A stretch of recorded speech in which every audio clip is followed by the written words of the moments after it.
This is David Hawkins, DHI Enterprises, and it is the most requested camera in the history of this channel. We've talked about it. You guys have been sending me messages, and I'm very happy to be able to bring you this camera today. I'm also very excited. It's got 4K. It has in-body stabilization. It has a touch screen. And just between you and me, just between all of us out there on the internet and my subscribers who I care so much about, it also has no AA filter. That's just between us. And without further ado, let me just bring you out the camera right now. It is the Panasonic GX85, and it's already out. You can already go and buy it, and it has all of those things. Now, what I said was absolutely true. This is the most talked about camera in the history of this channel, but I'm going to get to that in a little bit because I know a lot of people are waiting to hear about the Sony a6500. Now, this is the camera that I told you Sony should have come out with in the first place instead of the a6300. If we go all the way back to my very first YouTube camera video, the first thing that I said was that $1,000 was too much to pay for a camera that didn't have a touch screen, because there were already all these other cameras out there with touch screens, and didn't have in-body stabilization because they had just released the Sony a7 II and the a7 R II and the a7S II, and they all had in-body stabilization. And I said that $1,000 was too much to pay for a camera that didn't have these features. And now Sony finally announces the a6500, and it finally has a touch screen, and it finally has in-body stabilization. But now that they've already gotten you to pay $1,000 for it, they're going to make you pay $1,400 for the camera that has the in-body stabilization and the touch screen. Told you so. But at least I'm happy that the camera is finally coming out. To me, it's not that big of a deal going from $1,000 to $1,400 because I'm a professional photographer. Maybe you guys would feel a little bit different. Maybe you feel a lot different if you already bought the a6300 for $1,000. But be that as it may, the camera's coming out. It has those features, and now the touch screen on the a6500 is not as good as the touch screen on the Panasonics and a lot of the other cameras. You can't go through the menus on the touch screen on the a6500 like you can with the Panasonics and some of the other cameras that have touch screens. And so that's sort of a bummer, because one of the biggest downsides of the Sony camera lineup is their confusing menu system. Now, they've upgraded the a6500 with the same menu system from the a99 II, which is cool, but I've used the a99 II. I posted a video with all of the pages of the menus on the a99 II, and I really wasn't that impressed with all of the regrouping. With that said, what you are getting is a much bigger buffer for raw images, which is really great for photographers. I think there's even less blackout time, also great for photographers. And you get it's the same 4K that was in the a6300, but now you're going to have in-body stabilization backing it up.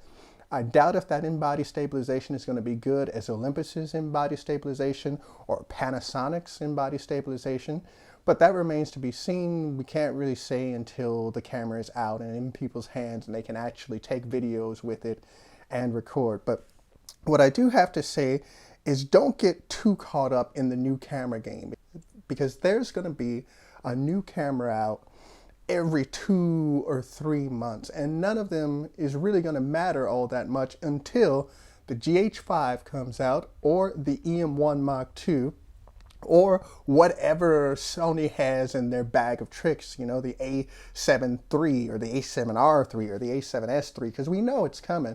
So don't get too caught up in this game of new cameras. If you have the a6300 and you're happy with it, keep using it and be happy. If you have the Panasonic and you're happy with that, keep using it and be happy. And if you've made enough money off of those cameras to be able to afford a new camera, then buy the new one when it comes out. Only if you're unhappy with the camera that you have, or you need a feature in the new camera that your camera doesn't have. Otherwise, just keep using it. Again, my second video I asked the question, should I keep the A6000 or sell it and get the A6300? A lot of people were saying, get the A6300, get the A6300, but it was just rolling around in my head. No touchscreen, no in-body stabilization. Only difference is 4K. I already have a camera that does 4K. Now we see what happened. Moving on.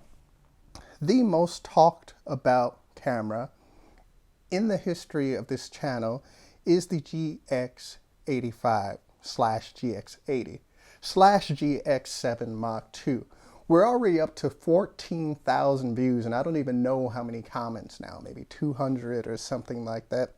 And it was enough to make me take a third look at this camera. Not only take a third look, I actually went out and bought this camera just so that I could talk to you guys more about it. You know, so many people tell me, oh, you don't know what you're talking about. The camera does this, the camera does that. Well, I used the camera pretty extensively the first 2 times I looked at it. As a matter of fact, I went back and made that second video just so I could go more in depth about, you know, what the camera has and what the camera doesn't have, so that I could let you decide.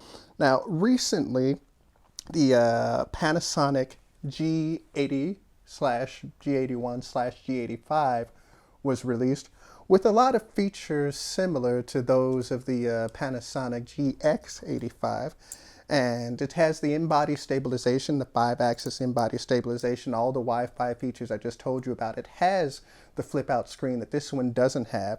It has flat picture profiles, which this camera doesn't have. And it also has a mic jack, which I record externally, so that's not a huge deal. But, you know, and it also has a better grip, which is a huge deal for me. And so I would have bought that camera. A guy by the name of Marcin Rusinski, hopefully I'm pronouncing that correctly, did his own comparison video between the GX85 and the G80, and what he found was that the in-body stabilization on the G80 / G85 / G81 was a little bit off when compared to the GX85.